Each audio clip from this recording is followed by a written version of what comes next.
ऐतिहासिक पद्धति हम किसे कहेंगे? तो ऐतिहासिक पद्धति को जैसे कि आपको सुनने में ही लग रहा है, ये बहुत प्राचीन मेथड्स हैं जिसके द्वारा हम सामाजिक घटनाओं या किसी संस्था का ऐतिहासिक रूप, उसका ऐतिहासिक रूप क्या था उसको जानने का प्रयास करते हैं ऐतिहासिक पद्धति में। ये परिमाणात्मक है, ठीक है, जिसको हम क्वांटिटेटिव मेथड बोलते हैं। इसमें पहला ऐतिहासिक पद्धति, इसमें जैसा कि नाम से ही है कि ये बहुत प्राचीन पद्धति है जिसके माध्यम से हम किसी संस्था, किसी इकाई का ऐतिहासिक रूप में उसका क्या वो था, भूमिका थी, क्या थी, उसको जानने का हम लोग प्रयास करते हैं, ठीक है। जैसे आप लोग अगर एग्जाम्पल देखें तो जो मॉर्गन हुए, एस मॉर्गन, उन्होंने परिवार का जो अध्ययन किया, जो टायलर साहब ने, ए बी टायलर ने धर्म का जो अध्ययन किया, आप दुर्खीम जानते हैं, इमाम दुर्खीम, उन्होंने जो समाज का अध्ययन किया, अगस्त काम सामाजिक परिवर्तन का जो विकासशील सिद्धांत दिया, ठीक है, या कार्ल मार्क्स जो समाज का अध्ययन में ऐतिहासिक भौतिकवाद की बात करते हैं, वो सब क्या करते हैं? हिस्टोरिकल मेथड्स को अपनाकर अध्ययन करते हैं।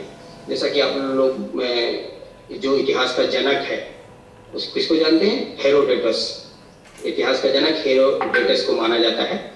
इस पद्धति में यह जानने का प्रयास किया जाता है कि किसी भी घटना का जो प्रारंभिक स्वरूप था वह कैसा था।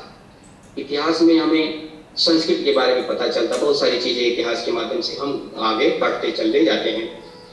और जब हम इतिहास, आप कहेंगे इतिहास कहाँ, समाज, तो इतिहास एवं समाजशास्त्र में जो संबंध है उसको अगर हम बात करें तो ये करें, हावर्ड साहब हुए, उन्होंने क्या कहा? इतिहास भूतकालीन समाजशास्त्र है। इतिहास, हावर्ड ने कहा, इतिहास और समाजशास्त्र के संबंध के बारे में बताते हुए क्या कहा? इतिहास भूतकालीन समाजशास्त्र है। तो समाजशास्त्र वर्तमान कालीन इतिहास है।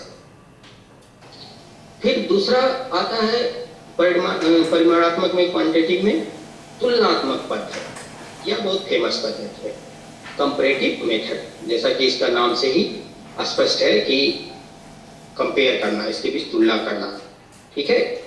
यह भी आप इसको मान सकते हैं कि ये भी बहुत पुरानी पद्धति है और इसका प्रयोग हम अपनी दिनचर्या में भी करते रहते हैं, तुलना करते रहते हैं। आप देखना कंपैरेटिव में।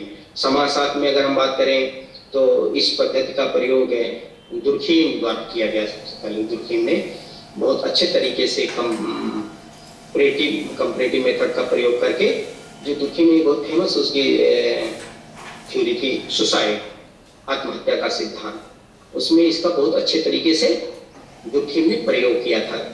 और दुर्खीम ने एक जगह बहुत अच्छे तरीके से कहा है, क्या कहा है कि तुलनात्मक समाजशास्त्र की केवल एक शाखा ही नहीं। जब हम बात देखते हैं तो क्या होता है? तुलनात्मक समाजशास्त्र की केवल एक शाखा ही नहीं है, बल्कि वह स्वयं समाजशास्त्र है। ये कितना महत्वपूर्ण है कंपैरेटिव मेथड, ठीक है।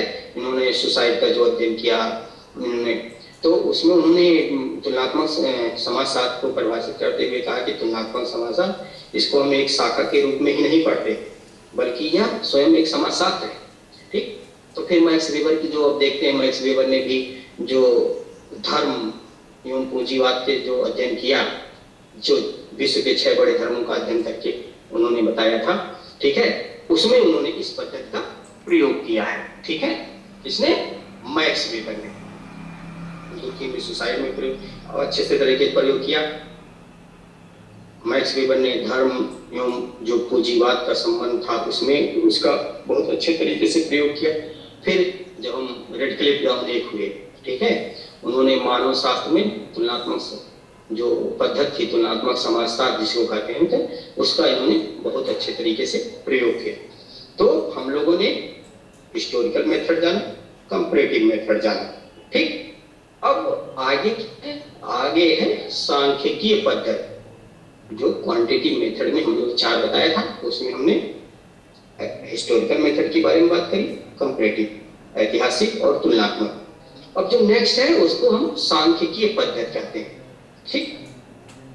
सांख्यिकी, इसको हम जैसे नाम से ही आप जाने सांख्यिकी, स्टैटिस्टिकल मेथड्स, इसे हम गणितीय पद्धति कहते हैं। और इसका जो हम समाजशास्त्र में बात करते हैं इस अध्ययन पद्धति का, तो हम लोग देखते हैं कि एक गिडिंस महोदय हुए, उन्होंने जनसंख्या के संबंध में एक अध्ययन किया था। तो इस मेथड्स का जो सांख्यिकी पद्धति है इसका बहुत अच्छे से उन्होंने प्रयोग किया था अपने जनसंख्या संबंधी अध्ययन में। और समाजशास्त्रियों की बात करें तो एबी टाइलर हुए, लेवी स्ट्रॉस हुए, इन्होंने नातेदारी के विश्लेषण में इस पद्धति का प्रयोग किया, ठीक है। और मालिनोव्स्की ने नातेदारी की अपनी बात में इसमें प्रयोग किया। तो परिमाणात्मक में, क्वांटिटेटिव में, ऐतिहासिक, तुलनात्मक और सांख्यिकी। नेक्स्ट एक और था कौन, सामाजिक सर्वेक्षण पद्धति। अब जब हम सामाजिक सर्वेक्षण पद्धति की बात करते हैं तो यह भी बहुत पुरानी एक मेथड है, अध्ययन करने का एक तरीका है। इसका भी प्रयोग मानव बहुत पहले से करता आया है। सामाजिक सर्वेक्षण बहुत आप लोग देखते होंगे, बहुत समय से सामाजिक सर्वेक्षण करते हैं। मतलब इसका जो शाब्दिक अर्थ होता है, किसी भी घटना या समस्या को ऊपर से देखना, ठीक है, जिसको हम सामाजिक सर्वेक्षण पद्धति कहते हैं। जैसे हेरोडोटस ने इतिहास का जब उन्होंने अध्ययन कर रहा था, या अगर हम भारत के संदर्भ में बात करें तो हमारे जो चाणक्य जी हैं वो भी सामाजिक सर्वेक्षण पद्धति के माध्यम से बहुत सारी चीजों को करे हैं। तो जैसे जॉन हार्वर्ड हुए, इंग्लैंड की जेल में जो बंद अपराधी थे, उसका भी अध्ययन उन्होंने सामाजिक सर्वेक्षण पद्धति के माध्यम से बात किया।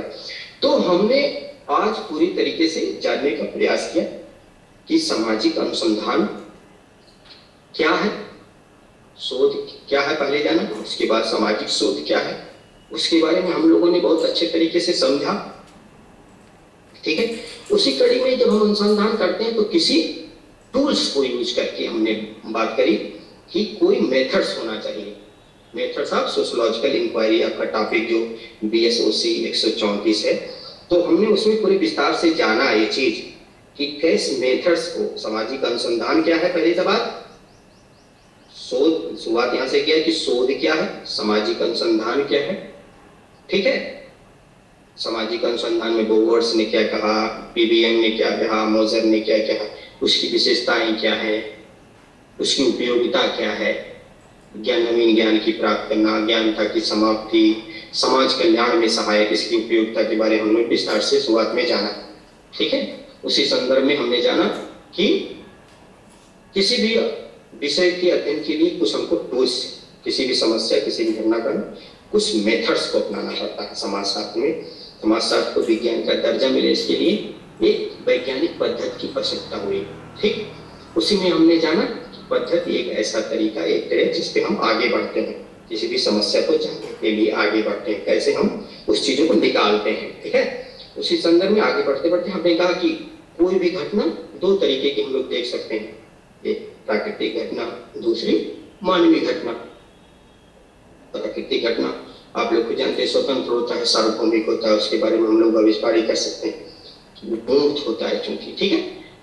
तो जब हम आगे बढ़े धीरे धीरे करके हम लोगों ने इसके बारे में पूरी तरीके से विस्तार से जानने का प्रयास किया। फिर हमने कहा मूर्त घटनाएं, अमूर्त घटनाएं, ठीक। मूर्त घटनाओं के लिए हम लोगों ने प्रमाणात्मक पद्धति की बात करी और अमूर्त घटनाओं के लिए हम लोगों ने गुणात्मक पद्धति की बात करी, ठीक है। तो हम लोगों ने ऐसे करके व्यवस्थित तरीके से पूरा आज हम लोगों ने ये जाना कि सामाजिक अनुसंधान क्या है, और उसमें हमने बात करी अध्ययन पद्धति के बारे में बात करी, जिसमें हमने गुणात्मक और परिमाणात्मक बात करी।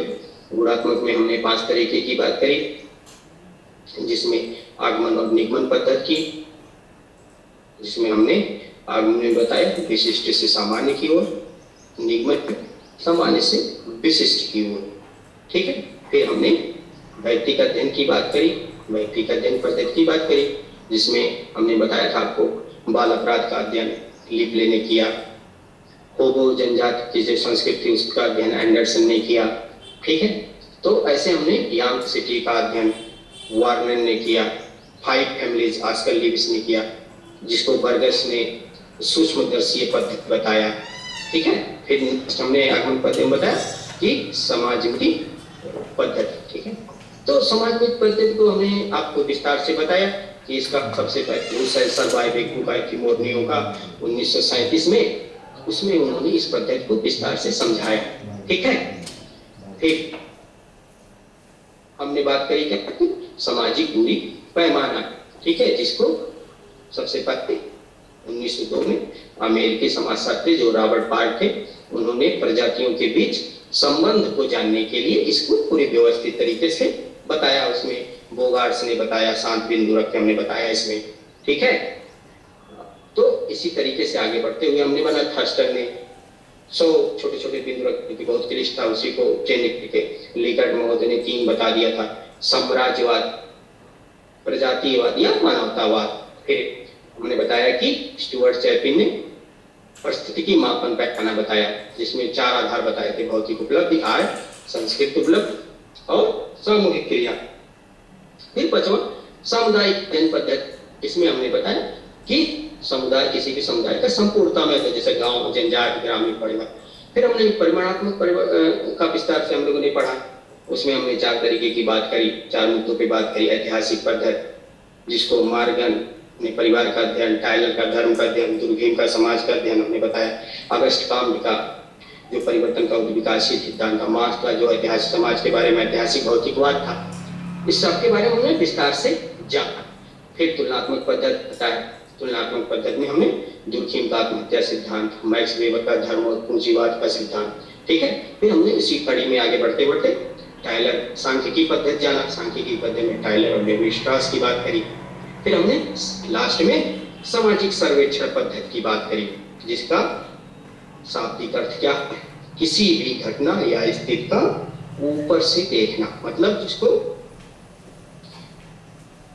हेरोडेटस तथा भारत में चाणक्य। नमस्कार, आज के लिए बस।